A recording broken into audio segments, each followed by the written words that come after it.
Day 3 రోజు complete చేసుకున్నాము. ఈరోజు ఏమి రివైజ్ చేసుకున్నాము అనేది వచ్చేస్తే ఫస్ట్ నైట్ రిచువల్స్ ఏమేమి చేస్తున్నామని ఒకసారి రివైజ్ చేసుకున్నాము. అండ్ నిన్న ఎక్స్ప్లెయిన్ చేసుకున్నటువంటి ద పవర్ ఆఫ్ సబ్మిషన్ గురించి మాట్లాడుకున్నాము.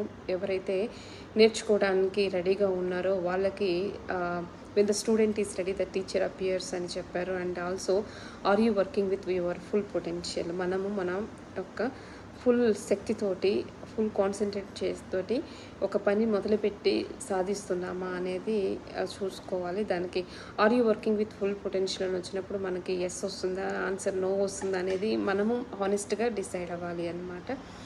నెక్స్ట్ వచ్చేసరికి మన కమిట్మెంట్కి గాడ్ కూడా హెల్ప్ చేస్తాడనేసి, ఓకేనా, అవి రెండు కలిసినప్పుడే మనకి majority of the goals reach అవుతామని చెప్పారు.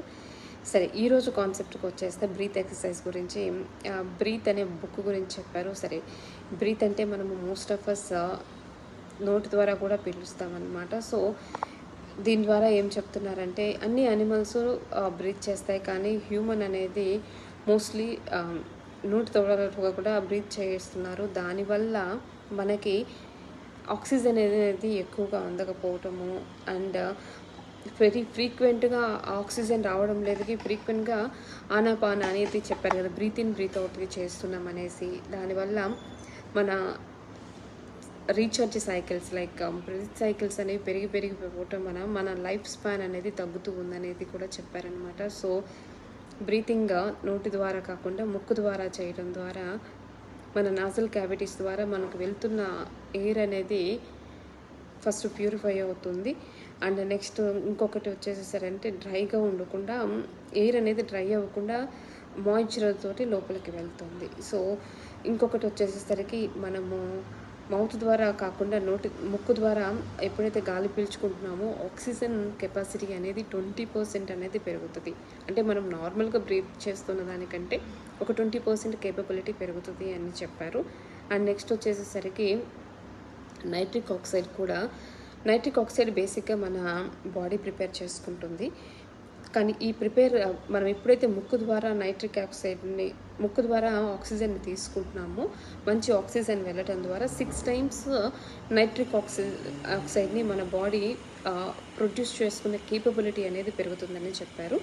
నెక్స్ట్ వచ్చేసరికి మోస్ట్లీ ఈరోజు బీపీ గురించి చెప్పారనమాట. అసలు బీపీ ఎందుకు వస్తుంది? బీపీ అనేది జస్ట్ మన ఆర్టరీస్ ఉంటాయి కదా, ఆర్టరీస్లో ఈ నాళాల్లో ఇలా ఉన్న గ్యాప్ అనేది ఇలా ష్రింక్ అవుతూ ఉండటం వల్ల మన బ్లడ్ ఫ్లో అనేది ప్రెషర్ పెరుగుతూ హార్ట్కి చేరుతూ ఉంటుంది. సో ఆ సిచ్యువేషన్ని మనము హై బ్లడ్ ప్రెషర్ అంటున్నాము, హెచ్బీపీ అంటాము. బీపీ అంటే లో బీపీ ఉంటుంది, హెచ్బీపీ ఉంటుంది. బట్ నార్మల్గా బీపీ అంటే హై బీపీ అని మనం మాట్లాడుకుంటూ ఉంటాము. సో ఎవరికైతే రక్తనాళాలు అనేవి ఇలా స్ట్రింకించుకుంటూ పోతున్నాయో లోపలికి, వాళ్ళకి హార్ట్ రిలేటెడ్ ప్రాబ్లమ్స్ వచ్చే అవకాశం చాలా ఎక్కువ ఉంది నార్మల్ పీపుల్తో పోలిస్తే. సో ఎప్పుడైతే మనము బ్రీతింగ్ అనేది నోటి ద్వారా కాకుండా ముక్కు ద్వారా ప్రాపర్గా చేసుకుంటూ ఉంటామో ఈ నైట్రిక్ ఆక్సైడ్ పెరగటం వల్ల ఈ ఏవైతే రక్తనాళాల్లో స్టిఫ్గా ఉంటాయి కదా, ఇది కొవ్వు చేరుకున్నప్పుడు అవి స్టిఫ్గా ఉంటాయి. సో నైట్రిక్ ఆక్సైడ్ ఏం చేస్తుందంటే వాటిని స్టిఫ్గా కాకుండా కొంచెం ఫ్లెక్సిబుల్ అయ్యేలా చేస్తూ ఉంటుంది అనమాట. సో అది అండి బ్రీతింగ్ ముక్కు ద్వారా చేయటం వల్ల వచ్చే యూసెస్. ఎవరు చేయకూడదని కూడా చెప్పారు. హార్ట్ రిలేటెడ్ ఆల్రెడీ ప్రాబ్లమ్స్ ఉన్నవాళ్ళు లేదా ప్రెగ్నెంట్ ఉమెన్ అనేది ఈ బ్రీతింగ్ ఎక్సర్సైజ్ అనేది చేయకూడదు అని చెప్పారు. సో ఈ ఆర్టరీస్లో ఆల్రెడీ మనం చెప్పుకున్నాము, అథెరోస్క్లెరోసిస్ అనే ప్రాబ్లం ద్వారా మన ఆర్టరీస్లో కొవ్వు పెరిగిపోవడం వల్ల ఇది చాలా నేరోగా అవుతుంది.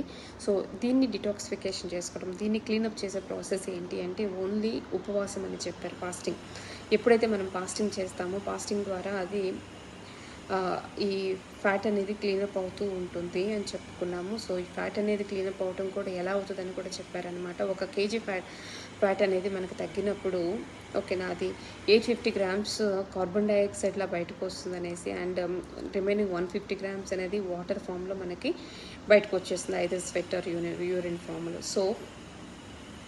సో కాబట్టేసి breathing and carbon dioxide out చేయటం అనేది కూడా, అండ్ దట్ ఈస్ రీజన్ ఎప్పుడైతే మనము కార్డియో యాక్టివిటీ పెంచుకున్నప్పుడు ప్రాపర్గా ఈ కార్బన్ డైఆక్సైడ్ ద్వారా మోర్ ఫ్యాట్ అనేది కూడా పోతూ ఉంటుంది. సో బ్రీతింగ్ ఎక్సర్సైజ్ గురించి అలా చెప్పారు. అండ్ మన బీపీ వల్ల వచ్చే ప్రాబ్లము ఇమ్మీడియట్గా ఆర్టరీస్కి, పెద్దనాళాలకి ఎఫెక్ట్ అవ్వదు. కానీ చిన్న చిన్న బ్లడ్ వెజల్స్ అయితే ఉంటాయి కదా, మన కంటి చుట్టూ ఉండే బ్లడ్ వెజల్స్ ఉండటం వల్ల కానీ, మన నర్వ్స్, మనం ఆల్ పెరిఫెరల్ నర్వ్స్ అంటారు, వాటికి చాలా ఇంపాక్ట్ అవుతుంది. కాబట్టి బీపీ అనేది కంట్రోల్ చేసుకోవడం అనేది చాలా ఇంపార్టెంట్.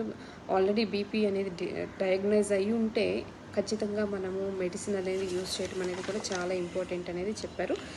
అండ్ చూస్ చేయటం అనేది చాలా చాలా ఇంపార్టెంట్ అని చెప్పారు. మనకి కీమో రిసెప్టర్స్ అనేవి ఉంటాయి. అవి కార్బన్ డైఆక్సైడ్ని మానిటర్ చేస్తూ ఉంటాయి మన బాడీలో. ఎప్పుడైతే కార్బన్ డైఆక్సైడ్ మన ఎక్కువైందో మనకు ఆక్సిజన్ డిమాండ్ అనే దానికోసము బ్రీతింగ్ అనేది మనము చేస్తూ ఉంటాము. సో బ్యాటరీ ఎక్స్ప్లెనేషన్ ఇచ్చారు. సో రీఛార్జ్ సైకిల్స్ అనేవి పెరిగే కొద్దీ బ్యాటరీ లైఫ్ సైకిల్ అనేది తగ్గుతుంది, అలానే మనకి కూడా తగ్గుతుంది.